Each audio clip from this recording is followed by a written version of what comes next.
Series Shekhwa की आने वाली किस्में आप देखेंगे कि जब इतना बड़ा तमाशा हो जाने के बाद कैसर अपनी सास से कहता है कि मैं तो चाहता हूं कि अब आप किरण की शादी उसी लड़के के साथ करवा दें। तो इस सुनते साथ ही किरण की मां कहती है कि कैसे बातें कर रहे हो कैसर, कैसे करवा दूं, इतना सब कुछ हो गया है, मैं कैसे इस तरह करूं, मैं तो पहले बहुत ज्यादा शर्मिंदा हूं। तो इस सुनते साथ ही कैसर कहता है कि इसलिए कह रहा हूं कि अपनी इज्जत बचाने का एक आखिरी यही रास्ता है, जो कुछ कर चुकी है ना, अब हमें इसी तरह ही अपनी इज्जत बचानी है। सुनते साथ ही कहती है कैसर को किरण की मां कि मैं अब इस लड़की का मुंह भी नहीं देखूंगी, बस इसे रुखसत करो और किसी ना किसी तरह दफान कर दो। ये सुनते साथ ही कैसर कहता है कि ठीक है, आप परेशान ना हो, अपनी तबीयत ना खराब करें, मैं सब कुछ संभाल लूंगा। तो सुनते साथ ही कैसर को किरण की मां कहती है कि मुझे तो इस बात का डर है कि अब न जाने मेरी बेटी के साथ क्या होगा, सामिया कैसे खुश रहेगी। दूसरे सीन में आप देखेंगे कि उधर जब जरून से निकाह करने के बाद किरण कहती है सहीफा को कि आपका तो काम हो गया है, अब आप मुझे इस तरह यूज नहीं करेंगी, मेरे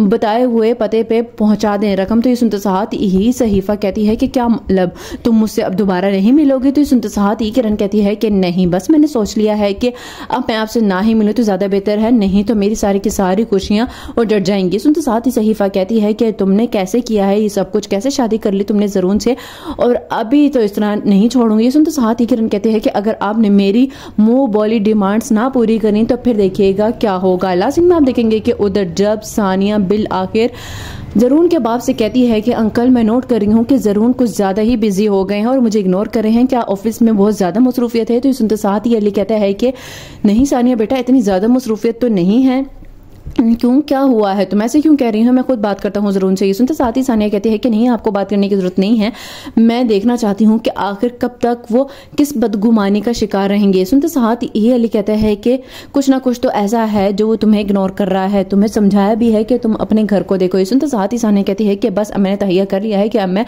अबू के घर नहीं जाऊंगी।